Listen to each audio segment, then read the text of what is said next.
All right, testing, testing. Where are we? Okay. I don't presume to expect really anyone to watch this at this point. There's a whole lot of other better political commentators that are out there right now.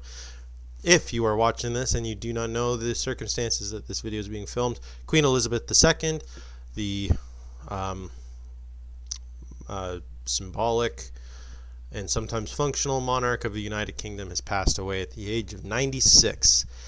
There will surely be a flurry of commentators, thoughts, and opinions.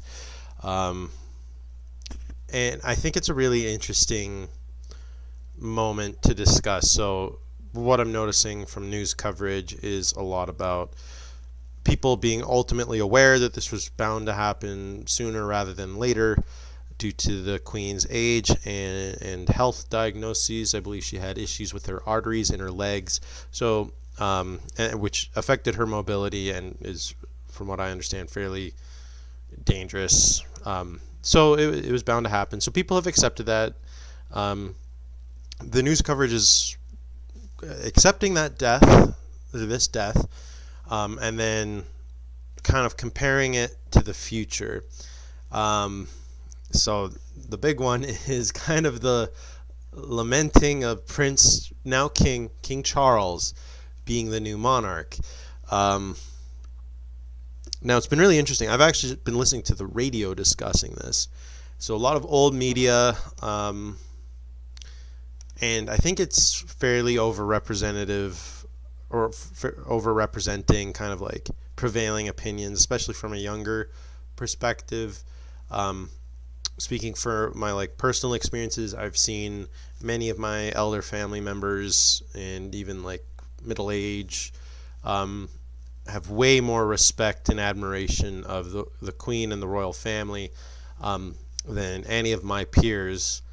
And that's mostly because, the influence of the British monarchy has not been obvious, and frankly, Queen Elizabeth's legacy, when people will talk about her, so there's a lot of, she was the Queen responsible for dismantling the British Empire. It was you could observe it happening just before World War I, and then right after, the aftermath as well. And then World War II was so devastating that it just was not feasible to keep the colonial spread around the world. And so after her father died, Queen Elizabeth was the one who kind of symbolically dismantled the empire. Famously, in the late 19th century, Britain expanded its conquest to the point where there's the saying, the sun never sets on the British Empire, and that's because they owned something all the way around the world. There was always sunlight there. It was such a big and vast empire. Just kind of talking about that, what can we look at? Let's say British colonies. So colonialism has been the thing that people are talking about who are my peers. So I'm just going to look at a map. I won't pull it up for you. So yeah, just historically, so these are places that have been at one point or another British colonies. And looking at North America, obviously the 13 colonies, which eventually became the United States of America after its revolution. Canada, which peacefully separated, and then several spots throughout the Caribbean, Bahamas, Bermuda, British Honduras, the Mosquito Coast, Barbados, Trinidad and Tobago, and British Guyana, going all the way down south to the Falkland Islands, which is probably the most recent military dispute as far as colonial territory goes. I believe, it says Britain had claimed a large swath of Antarctica in Europe. It still holds Gibraltar and North Ireland, and some would argue Scotland. In Africa, its legacy involved Gambia, Sierra Leone, the Gold Coast, which modern-day Ghana and surrounding countries, Nigeria, Cameroon,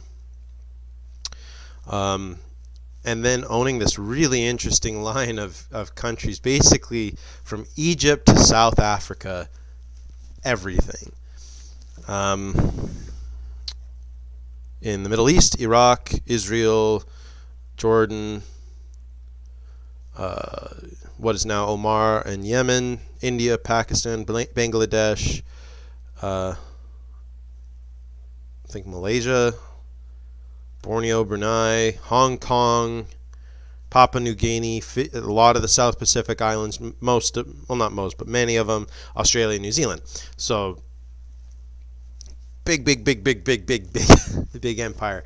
And after World War II and throughout the Cold War, kind of interestingly, and I wonder if there's a lot to discuss. Now, I'm not going to ever claim that Queen Elizabeth or her the royal family and the bureaucratic machine that operates it was ever fully responsible for the actual decision making. The royal family has been very, very symbolic. It took up a bigger role in public relationships during World War II, but the prime ministers throughout the years have made it very clear that the royal family's power is soft at best. So these are decisions that the British government made, and then she helped facilitate it. So she would recognize these countries and give blessings and, assist in having symbolic, what are they called? Governor Generals, who are part of a parliamentary system and act as symbolic representatives of the Queen, or of the royal. I guess the Governor Generals throughout the world will now be responsible to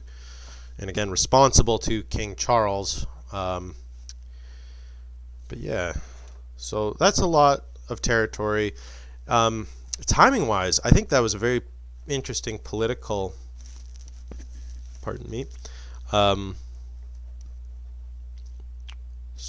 it's not strategy, but like maneuver, because I'm looking at a lot of these countries,